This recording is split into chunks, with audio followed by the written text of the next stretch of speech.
Hey guys, this is Roger Moore here on Affinity Xtra. We're here to be extra fast and extra and say we're here to celebrate gospel music of black origin. And we're here in the Birmingham Empire state of Wolverhampton. Yeah, I was going to say. And I'm alongside Byron Taylor. Yes. You know what I'm saying? So I had to process that one because Byron is a name that I know and is, you know, surnames. But anyway, Byron Taylor, amazing singer. And we're here at the 316 showcase, yeah? And we're here to actually find out a bit more about Byron Taylor because I heard in the, no, I didn't hear in the grapevine. I actually know that he's released out a number of bodies of work over the last couple of years.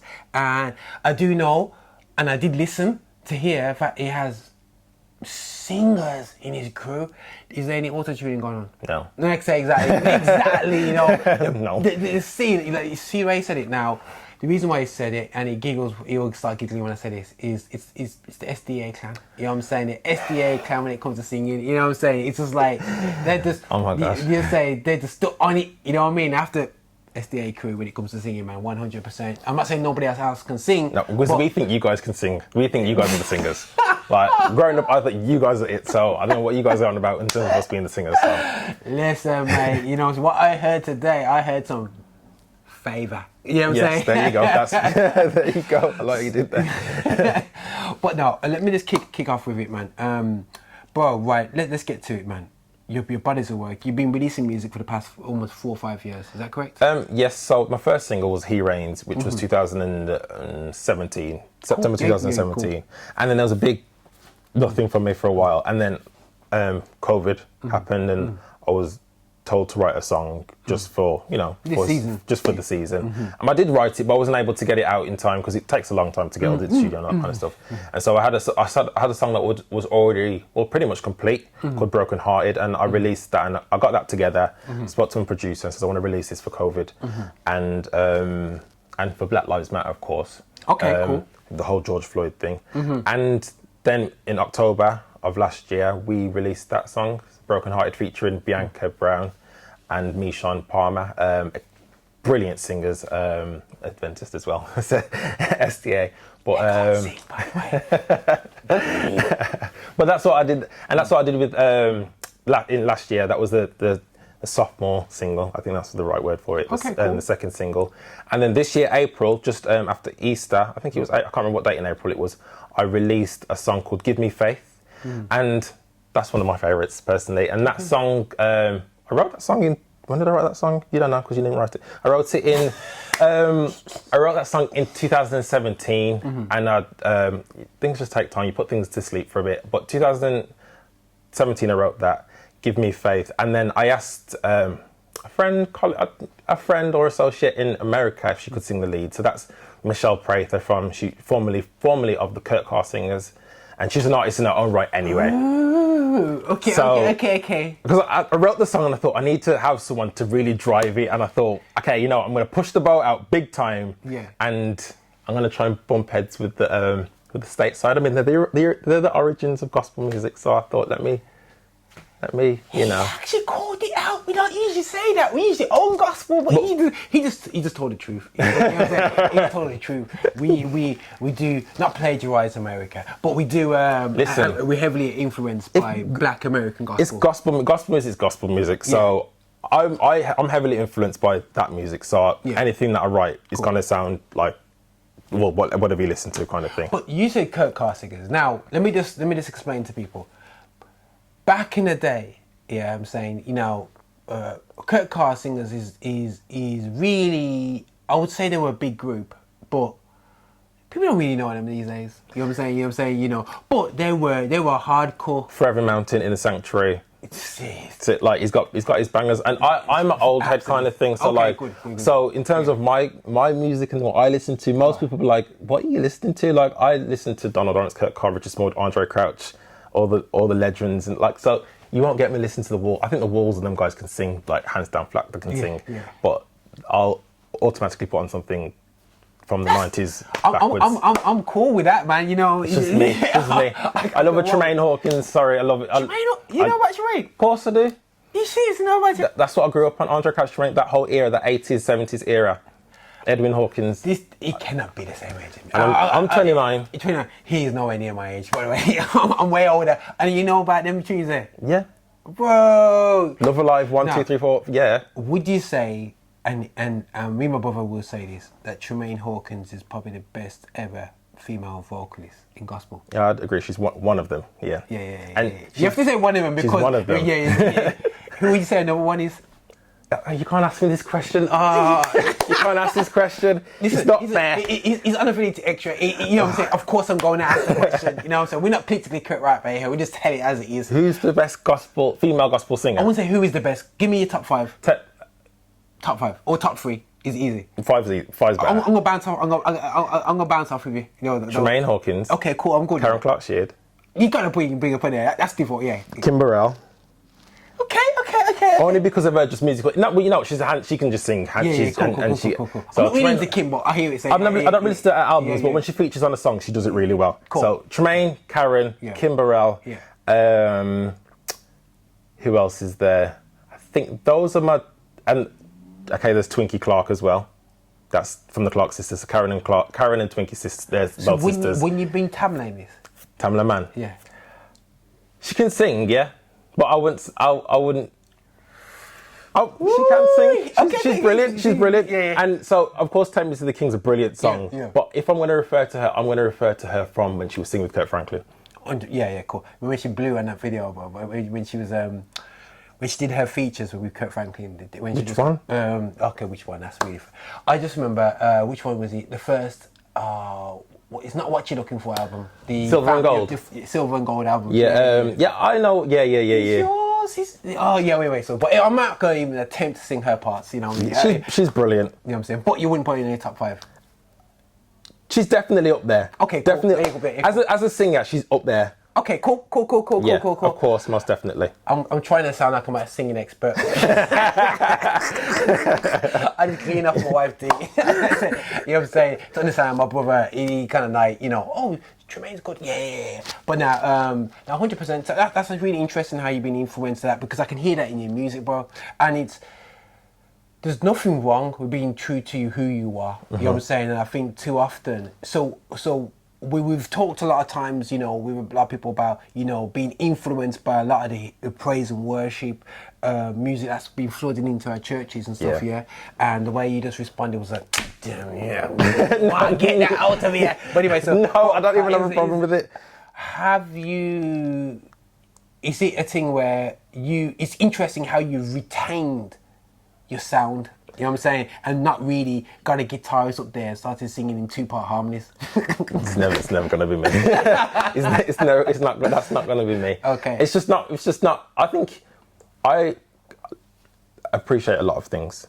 And so if I'm in a CCM setting, I can appreciate it because I don't like, you know, I can just take something from it. Like, I'm a big fan of classical music. I love it. Well, actually, that's different because I'm a fan of it anyway. But you can put me in most genres, and I can appreciate it for the most part. But in terms of the whole praise and worship vibe thing, now I think it's cool. If the church enjoy it, then carry on with it. I lead praise and worship at my church, but there's no but. I lead praise and worship in any of the songs that any of the praise teams suggest or anything suggest. I'll gladly do them because it's not my thing, it's everyone's thing. You need to serve with the praise and worship. Yeah, you serve, you know what I mean? It's not about me. It's about the congregation and what's a blessing to them. And you've got to go with what the congregation like as well. I think every church is different.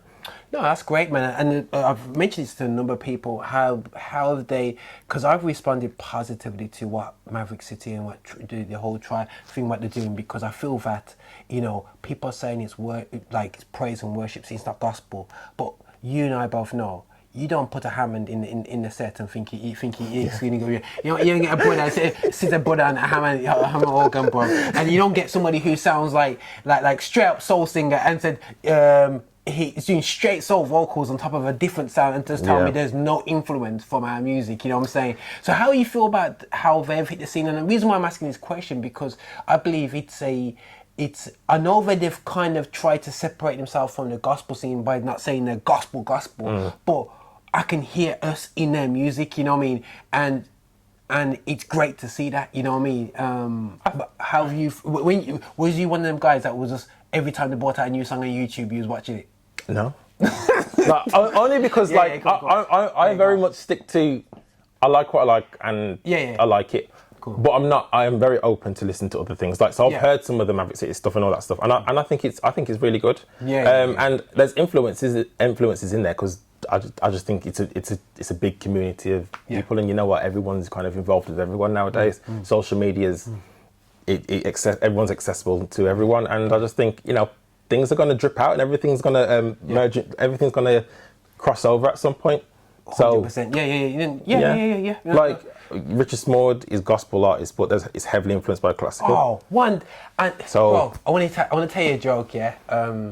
We are. I'm not gonna expose the person, but this is how ignorant we are when it comes to gospel. We was talking about how we want to represent black music, and one of the gospel so-called connoisseurs or media people turn around and says, why are we pushing jazz and classical music? And I was like, have you listened to gospel music? If you can't hear jazz, if you can't hear classical music, like I grew up watching like tracks like Holy, and the vocal arrangements that Richard Smallwood doing. My piano teacher, he literally, you go to his house, he's got all the vinyls of Richard Smallwood. He even had the classic, manuscript. He had all that, and he would play from that the song. And when you play them songs, bro, and the harmony, bro. It's like Richard Smallwood. Like, growing up, he was the person he was like, to this day, I just want to meet him. I want to meet him and pick his brain. I feel like, okay, when you wrote Holy Thou Art God, what was you thinking? What happened then? You know what I mean? I'm just that person. I can't wait to sit and, it's going to happen. I don't know how, but it's going to happen. Okay, even if it's a Skype or if it's just a FaceTime, I want to speak to him, and I've messaged him on Facebook. And I've commented on stuff. Yeah, you have to go through his cyber people for that. You know what I'm saying? So listen, Richard, if you ever see this go viral, you know what I'm saying, hit my boy. And Kurt Carr as well. Kurt Carr. Oh my gosh, them two. Kurt Carr, Donald Lawrence, and Richard Smallwood are my three. Do you think Kurt Carr is underrated? Yes. Yeah, I do. Yes. I do believe that as well. I do. The 100%. You got Kurt Carr, and you've got and when you talk about Donald Lawrence, I did not know. I love this group called The Company. You know about Company? Of course I do. Of course I do. And I didn't realise he was part of that group. Yeah, Donald Lawrence, that's his group. Donald Lawrence's group, The Company. Guys, if you want to hear male vocals, and it basically is literally New Jack Swing, isn't it? You know, it's just... the way Donald, I said this, so I can't remember who I said it to, but I said it to someone that when Donald Lawrence writes his songs and he's does all the harmonies and his voicing for it, it sounds like it's romance for me. Like, if you've read the Songs of Solomon, and when Solomon's talk about love to his wife and stuff, it's very romantic. And that's what Donald does, and I think it's absolutely genius. Like, he can replicate so many different things, and hearing him in interviews and stuff, it's like, you're an absolute genius. It's like the science in his head and everything. Absolutely big fan. Yeah, guys, I'm getting to know this dude, man. I'm actually going, yo, this dude's going in, man. Yeah. No, but this is what these interviews are all about, people, because I think that it's great seeing your end product, but sometimes we miss out the total process of how you got to where you got to here. You know what I'm saying? What you feed off. You know what I'm saying? And sometimes, you know, I feel like when we say we love gospel, we almost say it with apology now, going, oh, I love Donald Lawrence. Who's that? You know what I mean? If you don't know, you know what I mean? Say, oh, that's from back in the day stuff. You know what I mean? But they don't realise that's still got a part to play to this day. Because without all those guys, we wouldn't be here where we are now. For example, going before Donald, I mentioned Will Hawkins and stuff, and you got for me. Anyone, you can laugh at me if you want. You may not have heard of them. There's stuff like the Clara Ward singers, Roberta Martin singers. That's all like in the 40s and 50s and stuff. I listen to, you know, like you hear the old tonky piano kind of thing. The Caravan, so that's Shirley Caesar and all that. I am into it. Wow. I love the sound of it. I'm gonna make sure that you listen to the Take Me Back show by Music Geek. We got a show specifically on a Sunday, where it's for an hour, and we just focus on retro music. You know what I'm saying? Love it. Music from back before 2000. I think 100%. It's good to know. It's good to know the history of gospel and the sound. I remember when my wife mentioned a lot about Clark Sisters, and I heard the first album they did, yeah, and it's got that like a hey yeah. Yeah. And it's such a simple track. Yeah. But the thing is, the way it does. Boom, boom, boom, Yeah, and then he did it. Jay-Z and Beyonce did it afterwards. So see the influences right there. The influence. But it's just like you can hear the vibe, and you know what I have an issue with our rap guys is that it's like they always have to beg to sample secular when gospel has the most music to sample. Yeah, if you're gonna sample traditional gospel, there is so many licks in there. You know what I'm saying? And to be honest, I'm hoping that people catch the fire and like just like Jay-Z and Beyonce went back to the 80s and did the Clark Sisters thing. I'm hoping, you know what I mean? Well, yeah, he's been that whole album there. I'm hoping everyone catches wind on. Like for me personally, I want the UK outside of church to catch gospel music and have gospel record labels and stuff. For example, I always wondered, I didn't understand why, like for example, you go on The Voice or you go on Britain's Got Talent and you'll have gospel choirs and stuff like that. And the whole crowd would give a standing ovation for the gospel choir. And I'm like, well, how comes no one's in our earthly realm, how comes no one's made it to the top in terms of gospel in the UK? Wow. Considering there's such a love for it when we perform it, like everyone wants a gospel choir at their wedding, everyone wants a gospel choir at their funeral, everyone wants a gospel choir. I've got theories. Me personally, bro, I just feel like the system doesn't allow us. I think we ourselves don't support each other, and I don't think Christian music gives a freedom and a trust towards. We almost have to dumb our sound down to when because there's some gospel as soon as they get signed. And you listen to them, you go, hold on, that's not the same thing. That's not the same. How many times have you seen that UK-wise? We've gone like, what's happened to them there? They smell different, man. Yeah. You know what I'm saying? That's the thing. You know, why have you changed your sound? And I think it's a season. You raise a valid point. I champion black music 100%. And we have to realise that we are wanted, we're needed. People love our sound. And we need to buy our own music, like, and support like, literally, like, you know, buy, sorry. No, because I always say this stuff, bro. Buy it. You know what I'm saying? We have to buy, support, like, share. The whole thing, you know what I mean? Like, it's, don't just do your friends, just do everyone, listen to everyone's music, and I just think, you know, I think we'll go far for it, hopefully. No, definitely. And it's good hearing from our artists, you know, your passion towards, and I really encourage you because you got a very big sound in a season where we don't really have many platforms for your big sound, you know what I mean? And there's not many gigs where they can say we can absorb what you did today, you know what I'm saying? And it'd be lovely if you could do a gig that size every week, and you know what I'm saying? And that's the thing, like, because I've been to events and people are like, oh, you got too many singers. I'm like, well, you asked me because you like something. So why would you then ask me to dumb down? You know what I mean? Like, and I want you know what I mean? I'm like, come on, guys. I want like accommodate for it because that's I think people who are who they are and take them for what they are, kind of thing, and accept it. You know what I mean? And that's why a lot of artists go independent because they don't want the labels telling them what to do. Apparently. No, 100%. And I would just like, you know, I think that it's real important that, like I said, you know your sound, and we, as I would say, because I do promotions myself, is that we almost try to invest into platforms which can absorb what you do, because for me it's a case of it's great doing the backing track stuff, but like at the same time we need to have that full sound, that full discipline, and you know what I'm saying, and do that and realize that we have to practice to deliver our art. And I'll encourage you, bro, like, you know, when it comes to releasing music, be intentional, be smart. And I think we're in a season, bro, where you can almost smartly pick and how you bring out your stuff. I think we're going into 2022, you know, if you watch this in 2021, we're going into 2022, and I think it's going to be a different scene.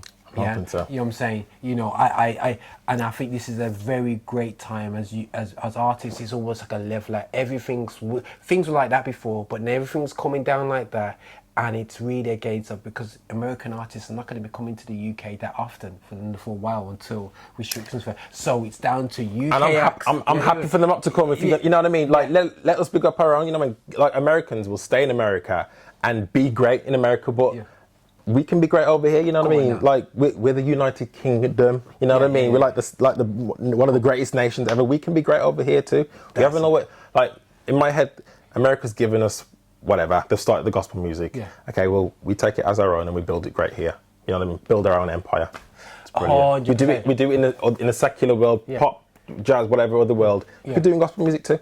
No, that 100%. Now, on a point which you mentioned before we're going to close off, whatever, you mentioned something about your song was influenced by COVID, but also George Floyd situation. Now, a lot of people question, has that got something to do with black Christians? Do black Christians really, don't worry about that because, you know, we're all going to heaven and everything's going to be all good and whatever there, so yeah. But how do you feel the whole George Floyd situation? How did it impact yourself, you know, I mean, as a black man in the UK?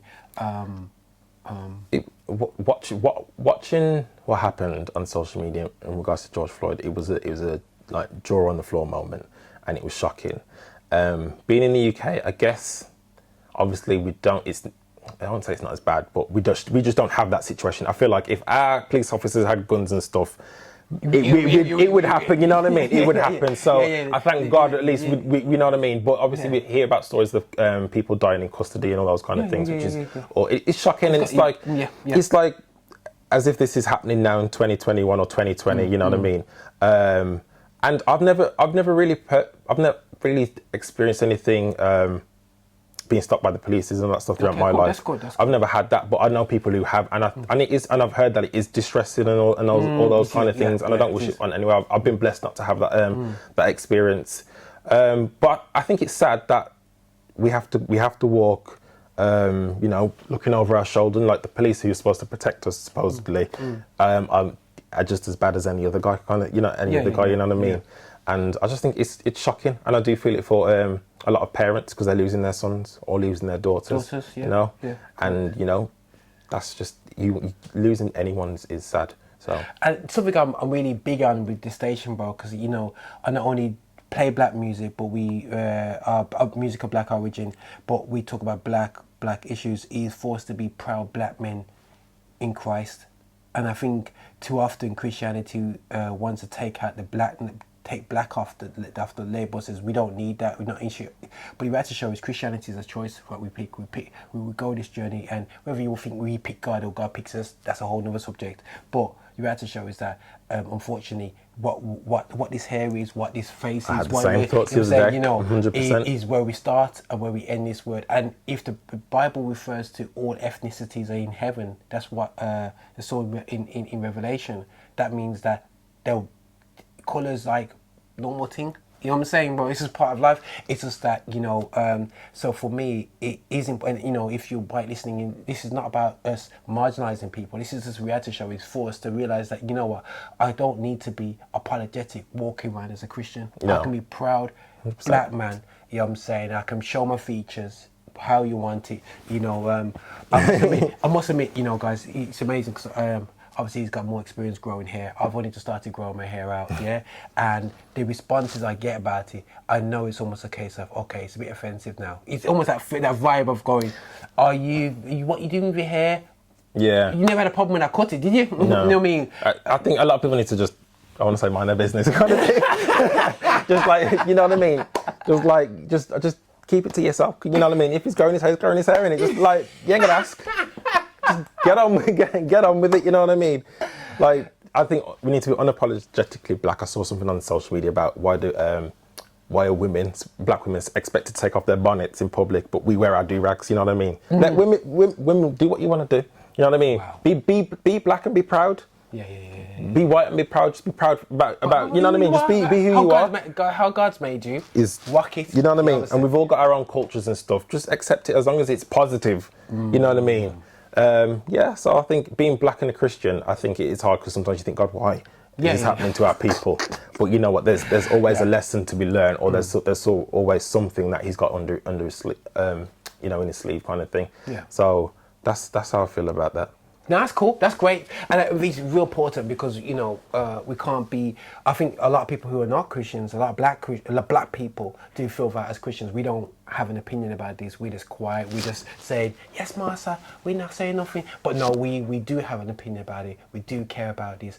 We're in roles, like you said, you work in a situation where you work in the community. Well, see, I did work there, but now I work in a children's home. Okay, great. So, but the thing is, that's still community, bro. Yeah, like, it is. and you know what I'm saying? Yeah. And you continue seeing the brokenness of this world, bro. It has no colour to it, man. You know what I'm saying? And in the children's home, I have experienced racism from the children. Oh yeah. And it's like, where'd you learn that from? Where'd you learn that from? From the parent. You know what I mean? So like, you know, and that's what the told you point back. And it is a testing of your character. My mum always told me how you act in a bad mood will tell you where your spirituality is. Yeah. When something bad happens to you, will tell you where your spirituality is. And I was just like, when she told me that, I was like, oh my gosh, kind of thing. And it made sense. And I thought to myself, okay, you've always got to control. You got to, not you, but with God's help, you got to control. You got to control how you think. You've got to stay close to Him, and He'll, teach you the right things to say and all that kind of stuff. That's brilliant. Amongst all these racist issues and stuff, but we never put up with the racism ever. So cool. I get where you're coming from, brother. I get where you're from. But this is all love, people. All love here. We've gone from talking about which is small word. Quick question, Milton Bunsen. You heard of that dude? Yeah. Okay. Lord, I'm available to you. Is that yeah. And in my name, is that? Yeah. I think you know stuff. Yeah. So okay, so he knows his stuff. He knows stuff. Just try to test him out there, right there. But 100%, we really appreciate the time, bro. Just after just encouraging in your sound, keep doing what you're doing. I know Thank you very much. I know a couple of the band guys, so I know the band's kind of hype still. Yeah. J Rose, you know what I'm saying. But let's go check out your music. Thank you. You know what I'm saying. That's He Reigns, Broken Hearted, and Give Me Faith. And where do you find your social media? Instagram, Facebook. So Instagram is Byron_Jr. That's Byron BYRON_JNR. Because I'm named after my dad. Cool, sweet. So Byron Jr. And that's same with Twitter, and Facebook is Byron Taylor II. All right. Oh, okay. Definitely. I thought I'd be, royal about it. No, 100, man. But thanks again, man, and thanks for the conversation, and just what up to all my SDA crew and everything else. Yeah. It's going like, why is he bringing this into all this, man? I love it, man, because the great peeps and great singers. And this is how we do it on Affinity X. We're here to be fast and extra. We're here to celebrate gospel music of black origin, and we're here backstage at the 316 showcase in the Birmingham Empire state of Wolverhampton. Oh yeah, get Wolverhampton. Yeah, Wolverhampton. Gotta get Wolverhampton. Bless you guys. Thank you.